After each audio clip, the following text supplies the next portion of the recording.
बोलो। या वारिस अल मदद। ब्रह्म शब्द का बोध अंतःकरण से और ब्रह्म रूप का अंतर्निहित से साक्षात्कार होता है।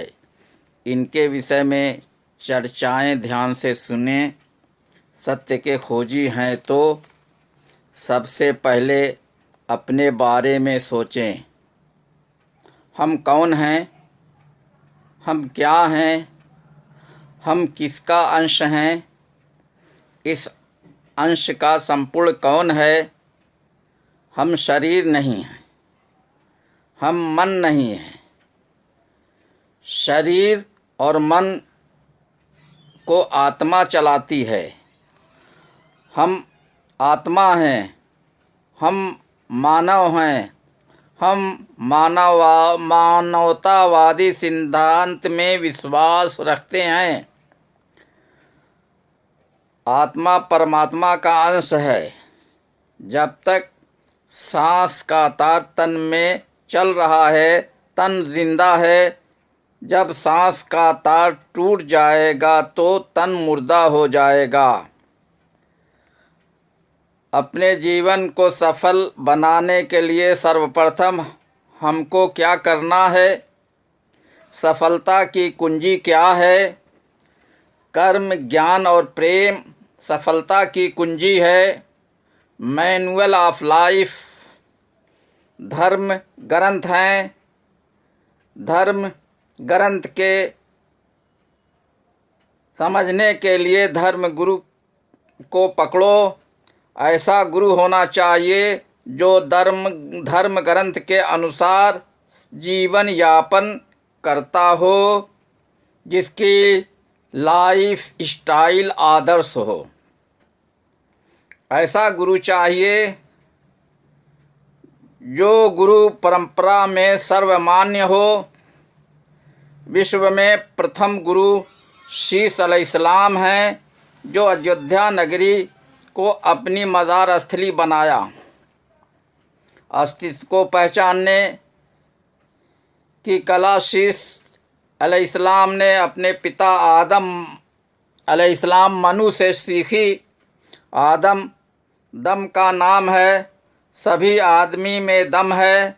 सभी आदमी सूरत में हैं। हमारा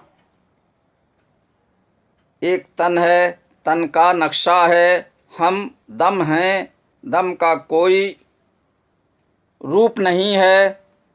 तन 5 तत्वों आकाश, पृथ्वी, अग्नि, जल, वायु से बना एक ढांचा है, जिसमें सांस की धारा प्रवाहित है। सांस के 3 सुर हैं। ईड़ा नाड़ी के सुर को चंद्र सुर कहते हैं। पिंगला नाड़ी के सुर को सूर्य सुर कहते हैं। पिंगला और इंगला नाड़ी दोनों सुर बराबर चलते हैं तो सुषुम्ना सुर बन जाते हैं।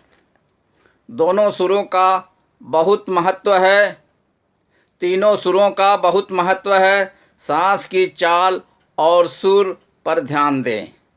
चंद्र सुर बायां है, जबकि सूर्य सुर दायां है। इनको चेक कर के देख सकते हैं कि कौन सुर चल रहा है। हम सांस के सुर के बारे में सोचें कि दोनों सुर बराबर चल रहे हैं। बार बार अभ्यास करें तो दोनों सुर बराबर निकलेंगे। हमारी दशा हमारी मन स्थिति से प्रकट होती है। यदि मन एकाग्र हो रहा है तो दशा अच्छी है। यदि मन चंचल है तो दशा अच्छी नहीं है। कर्मेंद्री और ज्ञानेंद्री का स्वामी मन ही है। बाह्य ज्ञान पुस्तकी ज्ञान है जो अंतः ज्ञान से भिन्न है। अंतः ज्ञान गुरु से प्राप्त होता है। वह गुरु जो अंतस में प्रवेश करके जिज्ञासियों को अंतः ज्ञान कराता है, वही सतगुरु है। गीता ज्ञानदाता श्री कृष्ण जी ने अर्जुन को भरमजाल से निकालने के लिए अपने विराट रूप का साक्षात्कार कराया। श्री गुरु वारिस के सामने चतुर्भुज सहाय वेदांती शास्त्री संस्कृत भाषा में श्लोक पढ़ा तो गुरु जी ने कहा, पंडित जी इस ज़बानी इकरार स्वीकारोक्ति के साथ तस्दीक बिलकल्ब यानी साक्षात्कार भी ज़रूरी है। और फरमाया, तुमने भगवत गीता में पढ़ा होगा कि कृष्ण जी ने अर्जुन को समझा दिया था कि उनके दिल से दुविधा का बदनुमा ख्याल मिट नहीं सकता जब तक प्रेम की लाग से ब्रह्म ध्यान मुकम्मल पूर्ण न हो जाए। श्री गुरु वारिस ने हरिदास जी से फरमाया, नानक शाह ग्रंथ पढ़ी है। हरिदास ने अरदास किया कि हाँ महाराज, इसी की सेवा करो को तो अपना पूजा पाठ जानता हूँ। फरमाया, ब्रह्म विचार का पाठ भी पढ़ा है। जी हाँ, दाता खूब पढ़ा है। दरबार साहब ने ब्रह्म विचार को उत्तम जोग लिखा है, लेकिन यह भी कह दिया है कि यह गांठ जिसने खोली गुरु मन से खोली है। संक्षेप में संवाद प्रस्तुत है कि प्रहलाद ने अपने बाप से कहा कि मुझ में राम, तुझ में राम, खड़क हम सब में राम। वाक़या यह पेश आया कि ब्रह्म की सूरत सिर्फ सतून से नमूदार हुई और बाकी तीन चीज़ों से किसी किस्म के गैर मामूली आसार ज़हूर पजीर नहीं हुए। आपने फरमाया, हरिदास तुमको यह मालूम है कि जिसके दिल में दुविधा है उसको ब्रह्म का दर्शन नहीं हो सकता। बल्कि देख लो कि जब प्रहलाद का ख्याल मुंतशिर यानी चंचल रहा और कभी मुझ में और कभी तुझ में और कभी खड़खम में कहता रहा, ब्रह्म की दर्शन नहीं हुई। और जब खम यानी सतून पर आकर रुक गया और ख्याल एक मुस्तकर आधार पर कायम हो गया तो ब्रह्म की सूरत यानी खुदा का जलवा वहीं से ज़ाहिर प्रकट हो गया। श्री गुरु वारिस ने फरमाया, जो रब है वही राम है। यह वचन यथार्थवादी संदेश है जिस पर विचार मंथन की आवश्यकता है। एक अस्तित्व है, वही रब है, वही राम है, वही गॉड है। Bible is the word of God, Quran is the sound of God, Gita is the voice of God. जो रब है वही राम है। इन अस्तित्व को रूहुल अरवा भी कहते हैं। यदि प्रत्येक मानव स्वधर्म को धारण कर ले तो वह अपने विषय में विचार मंथन करे। मैं एक आत्मा हूँ, शरीर नहीं हूँ। शरीर का प्रकाशक आत्मा है जो चेतन स्वरूप है। शरीर जड़ स्वरूप है। शरीर प्रकृति का अंश है। प्रकृति आकाश, पृथ्वी, अग्नि, जल, वायु का स्वरूप है। आत्मा सत्य स्वरूप सत्ता का अंश है। आत्मा की प्रकाशक सत्स्वरूप सत्ता है जो सदैव से है और सर्वव्यापी और सर्वभौमिक है। जिसने अपनी आत्मा को पहचाना उसने सत्य स्वरूप सत्ता को पहचाना। सर्वत्र ध्वनि गूंज रही है, उसका स्रोत सत्य स्वरूप सत्ता ही है। नाना प्रकार की ध्वनि सत्स्वरूप सत्ता से निकल रही है, उसको देहधारी आत्मा सुन रही है, वह अंदर और बाहर समान रूप से गूंज रही है। भौरों की ध्वनि, शंख, घंटे, ताल, मुरली, बहीर, मृदंग और बादल की गरज आदि ध्वनि निकल रही हैं, मगर जो अंतर में ध्वनि गूंज रही है उसको अमीर खुसरो ने अपने अनुभव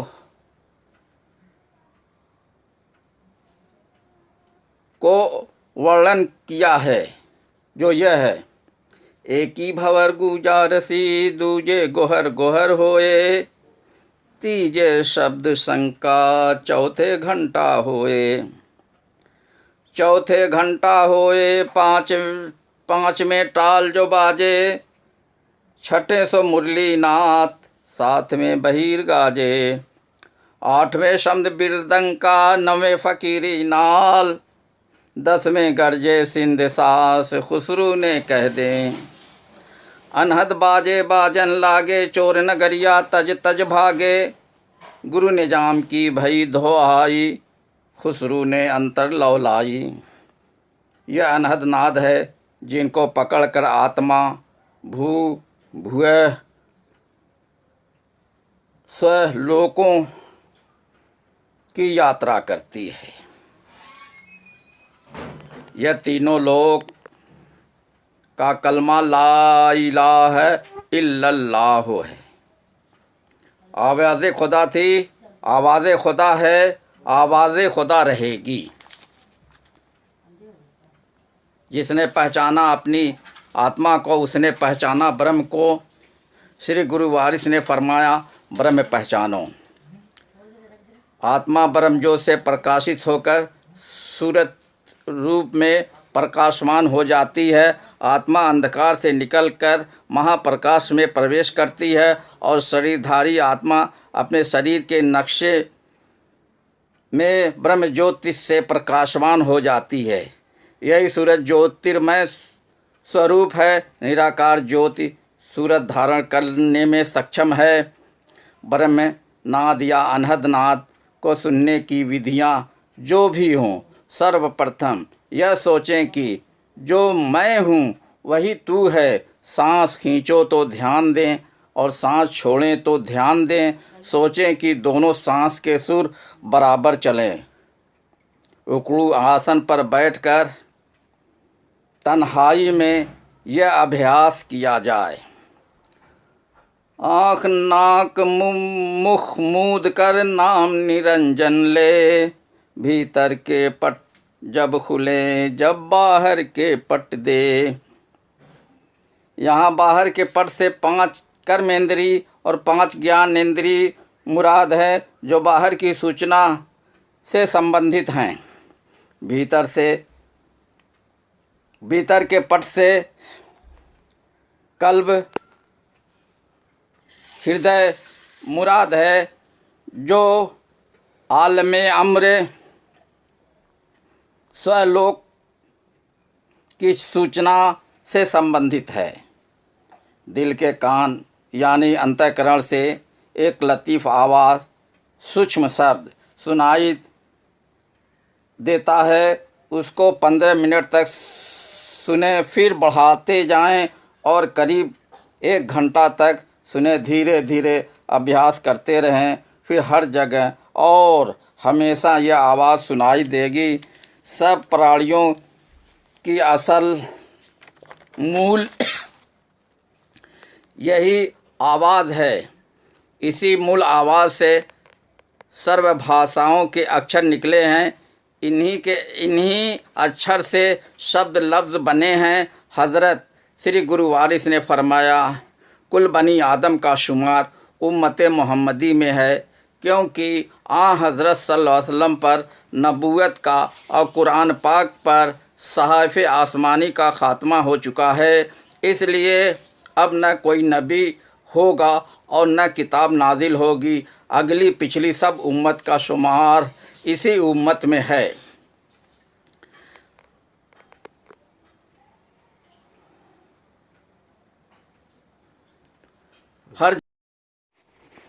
हर जगह आवाज़ और रोशनी है। जीवन में रहस्यमय घटनाएं बहुत होती हैं, इनमें आवाज़ और रोशनी की घटनाएं भी हैं। वही एक ज़ात हर जगह विद्यमान है, वही ज़ात सर्वव्यापी है। उसी का नाम सभी भाषाओं में है। उसको विभिन्न भाषाओं में पुकारा गया है। अल्लाह दिल से पुकारो और दिल के कान से सुनो। घंटे की आवाज़ का बोध होगा। दिल की धड़कन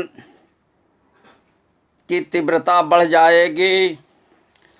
इस्लाम धर्म में अल्लाह इसमें ज़ात है, इसमें फ़ेल रब है। सांस लंबी खींचो तो अल मन से कहो और सांस छोड़ो तो ला मन से कहो। यह इसमें ज़ात अल्लाह मुसलसल सांस से ज़िक्र करते रहो। जब सांस सुषुम्ना नाड़ी शहरंग में पहुंच जाएगी तो खुदा की आवाज़ दिल के कान से सुनाई देने लगेगी। यह ज़िक्र कल्बी है जो ज़ाकिर अपने दिल के कान से सुनता रहता है। यह ज़िक्र कभी बंद नहीं होता है और कल्बी ज़िक्र हमेशा जारी रहता है। हज़रत आलम पना ने फरमाया, कोई भी सांस इसमें ज़ात अल्लाह से खाली न जाए। इसमें अल्लाह ज़ात का तसव्वुर यानी ब्रह्मवाणी का ध्यान करते रहने से इंसान के वजूद का ताला खुल जाता है और इंसान का अस्तित्व बदगुणों से खाली हो जाता है। हिंदू अपने धर्म के अनुसार ओम की ध्वनि निकालते हैं जो सांस के साथ निकलती है। ओम का उच्चारण लंबी समय तक करो। सो हम का उच्चारण सांस के साथ करो। सांस खींचो तो सो मन से कहो और सांस छोड़ो तो हम मन से सुनो।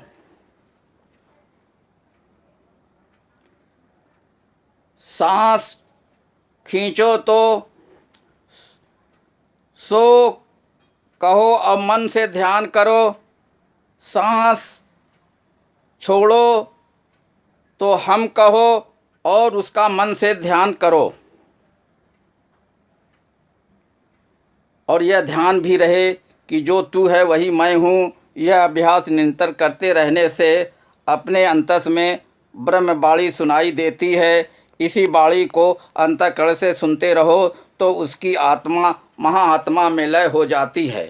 आत्मा महाआत्मा ही परमात्मा है। इस सुनने की विधि को शब्द जोग या अनहद या सुल्तानुल अस्कार भी कहते हैं। अनहद नाद ब्रह्म की संगीत है जिसका वर्णन ऊपर किया जा चुका है। कबीर दास और नानक देव जी ने भी अनहद नाद पर बल दिया है। हर धर्म के ज्ञानी और आर्य पीर गुरु ने अनहद नाद पर बल दिया है। यह विधि हर धर्म में प्रचलित है। इसको स्वधर्मी ही सुनते हैं। सारे मानव का धर्म स्वधर्म हो जाए तो कोई किसी से बैर नहीं करेगा, सब आपस में प्रेम करेंगे।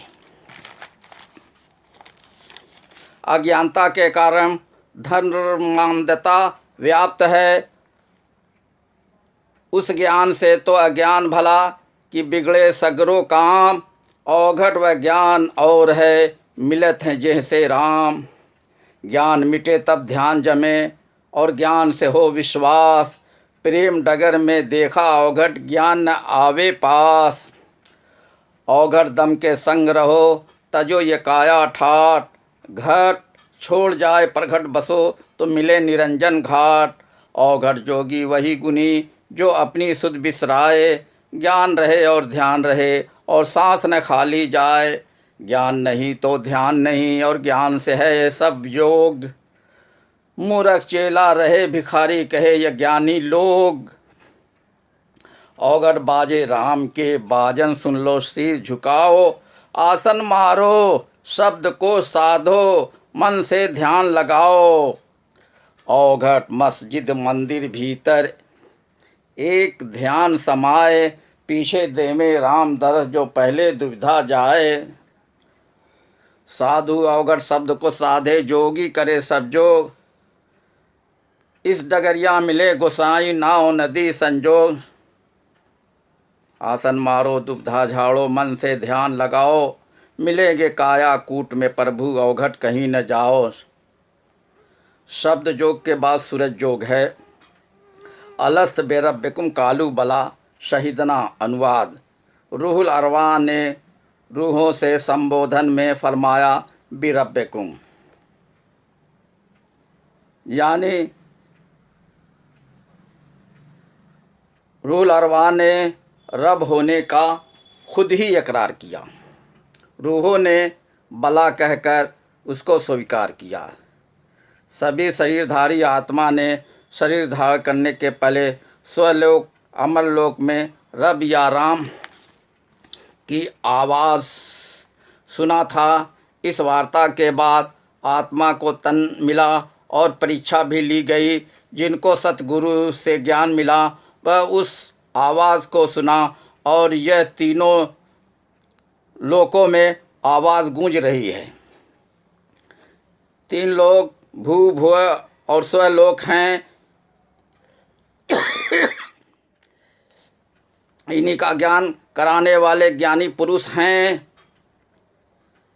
ज्ञानी पुरुष ज्ञान जोग अथवा शब्द जोग की दीक्षा दिए। ज्ञानदाता श्री कृष्ण ने भी ब्रह्मवाणी के सुनने की विधि की दीक्षा दिया है। यहाँ तक हज़रत मूसा अलैहिस्सलाम और हज़रत ईसा अलैहिस्सलाम ने भी दीक्षा दिया है। यही बुद्ध जी ने भी दिया है। बुद्ध धर्म में निर्वाण की चर्चाएं हैं। हज़रत मोहम्मद रसूलुल्लाह सल्लल्लाहु अलैहि वसल्लम ने भी सुल्तानुल अस्कार की तालीम दिया है। हज़रत खदीजा रज़ी अल्लाह अन्हुमा से मनकुल है कि हुज़ूर सल्लल्लाहु अलैहि वसल्लम गार हिरा में तशरीफ़ ले जाकर सुल्तानुल अस्कार के शुगुल में मशगूल रहते थे। यह तालीम सूफिया में भी प्रचलित है और प्रत्येक धर्म के ज्ञानी और हर तबका के फ़ुकरा में भी यह तालीम प्रचलित है। कबीर दास जी की परंपरा में रामपाल जी ने भी अनहद नाद की शिक्षा देने का प्रयास किया है। वह कहाँ तक सफल हैं वह वही जानते हैं। इस पर उनका क्या विचार है स्पष्ट करें। जाप जोग तप तीरथ से निर्गुण हुआ न कोई। औगढ़ गुरु दया करें तो पल में निर्गुण होई। ब्रह्मरूप था, ब्रह्मरूप है, ब्रह्मरूप रहेगा। देवानगर स्थान बनायो सारे हिंद के भाग जगायो। ब्रह्म स्वरूप सुन्मुख दिखलायो तुम ही मदीने वाले वारिस। मोहम्मदी रोशनी बाबा आदम के पहले थी और उनके बाद भी है। कलाम मोहम्मद रसूलुल्लाह सल्लल्लाहु अलैहि वसल्लम का साक्षात्कार बड़े बड़े ज्ञानियों को नहीं हुआ है। बायजीद बुस्तामी जिनको सुल्तानुल आरिफीन कहा जाता है, उन्होंने अरदास किया कि या अल्लाह अपना कुर्ब फ़क्र के रास्ते से अता फरमा। फ़क्र किसी नबी को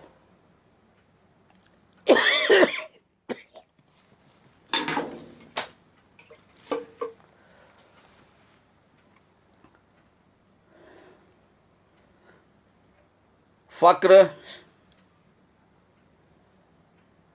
वजूद हुजूर पुरनूर रसूल मकबूल सल्लल्लाहु अलैहि वसल्लम के किसी नबी को अता नहीं हुआ है। हज़रत आलम पना एक वाहिद फ़कीर हैं जिसने अपने परिमों को रमूज़ फ़क्र से आगाह कराया है। रमूज़ फ़क्र केवल दीद और याफ्त का विषय है। फ़कीरी चोला में केवल सरकार वारिस पाक धरती पर आकर फ़कीरी जीवन शैली और पद्धति को प्रस्तुत किया है। आपसे प्रेरणा लेने वाले आपके प्रेमियों ने आपका साक्षात्कार करके आपकी हस्ती में फना होकर ज्योति स्वरूप बन गए। इनमें हाफिज़ प्यारी, रहीम शाह, फैज़ू शाह, औघर शाह, बेदम शाह, पंडित दीनदार शाह, अलफ शाह आदि फुकराए रामपोश हैं, जो आपके अनुयायियों में मशहूर हुए। श्री गुरु वारिस ने फरमाया, पंडित जी प्रेम जो किया है, देखे पंडित साधु जोगी संत साध मलंग, प्रेम की भक्ति एक न पाया औघट चार अलंग। औघट रहो प्रेम की भक्ति जब तक घट में प्राण, पूजा करो कृष्ण का और जमुना में स्नान।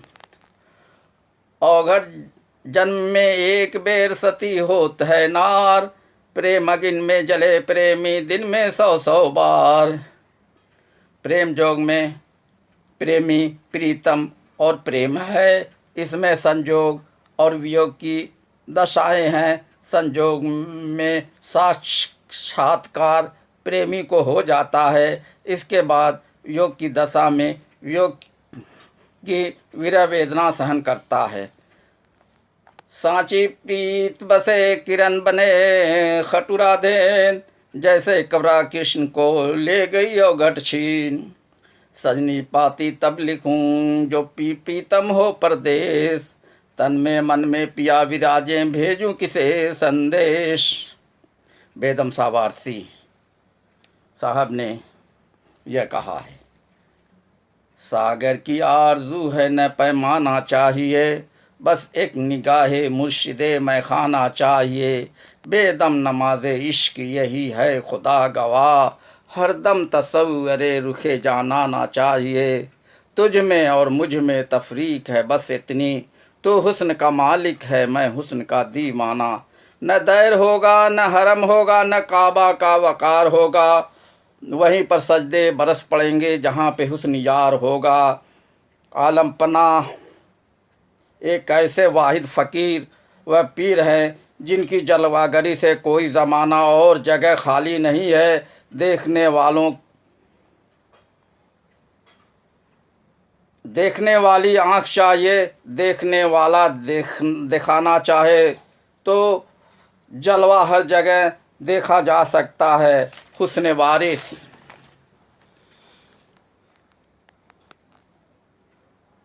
है, ब्रह्म रूप है जो अति सुंदर है, जो सूर्य के समान प्रकाशमान है, जिसके देखने मात्र से हृदय में प्रेम रूपी दीप जल उठते हैं। श्री गुरु वारिस साक्षात्कार कराने में अद्वितीय हैं।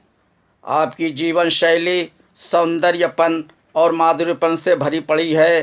फैज़ाबाद में श्री गुरु वारिस चौक की तरफ तशरीफ़ ले गए। जिस हिंदू की नज़र पड़ती कृष्ण कहकर कदमों पर गिर जाता, हज़ारों हिंदू आपके मुरीद हुए। वहाँ एक पंडित आत्मा नामी आलम पनाह वारिस के हुजूर में हाजिर हुए। आपने 2 पद पद्मावत के पढ़े। उस वक्त उस पर कैफियत तारी हुई, वह बेहोश हो गए। जब वह होश में आए तो अरदास किया, आपने उनको मुरीद किया। कंचन सिंह नामी राजपूत जगन्नाथ तीर्थ को गया। वहाँ जीवन मंदिर में अंदर गया तो आलम पनाह को उसने अंदर से निकलते देखा और 10-12 आदमी जो उसके साथ थे उन लोगों ने भी देखा। वहाँ से वापस आकर हाजिर खिदमत हुआ, अरदास किया कि ऐ काश मुझे पहले ही मालूम हो गया होता तो हम किस लिए जगन्नाथ जी गए होते, तुम्हें बैठे दर्शन कर लिया करते। आपने फरमाया, ठाकुर हम न होंगे, कोई दूसरा हमारी शक्ल का होगा। उसने कहा, बाबा हमने खूब सोच विचार कर देखा और सिवाय हमारे 10-12 आदमियों ने और भी देखा है। आप हंस पड़े और फरमाया, अच्छा अब जगन्नाथ न जाना। फिर वह मुरीद हो गया। आलमपना वारिस प्रस्तारे सूरत को साक्षात्कार करा कर अपनी पहचान करा देते थे। आलमपना ने अपनी शरण में प्रत्येक धर्म के अनुयायी को लेकर उनको ब्रह्म रूप का साक्षात कराकर जीवन मरण के बंधनों से मुक्ति और मोक्ष प्रदान करा दिया। यदि प्रेम भाव है तो प्रत्येक प्रेमी वर्तमान समय में भी आलमपना के ब्रह्म रूप का दर्शन कर सकता है और प्रेम योग की साधना और ब्रह्म ध्यान के योग्य बन सकता है। ठाकुर पंचम सिंह वारसी उर्फ वकार शाह वारसी ने प्रेम योग में अपने जीवन को सफल बनाया। उनकी यादगारों के चिन्ह देवा शरीफ में देखे जा सकते हैं। आपके दर्शन मात्र से ज्ञान जोगी प्रेम जोगी बन जाते हैं। आप भी स्वयं देवा शरीफ में स्थित श्री गुरु वारिस की स्थली पर आएँ और प्रेम के द्वारा आलमपना का दर्शन कर सकते हैं। प्रीतम प्रेमी रूपी घोड़े पर सवार उस वक्त होता है जब त्याग, अनुसरण और प्रेम के चरणों से प्रयासरत रहेंगे, जिसमें सवारी है और आत्मा सवार है। जब आत्मा ब्रह्म रूप के ध्यान में ब्रह्मलीन हो जाती है तो प्रज्वलित हो जाती है और प्रेमी और प्रीतम एक जान हो जाते हैं। सरकार वारिस पाक इश्क मुजस्सम है। यह इश्क की किताब न ख़त्म हुई है और न कभी ख़त्म होगी। या वारिस या वारिस या वारिस।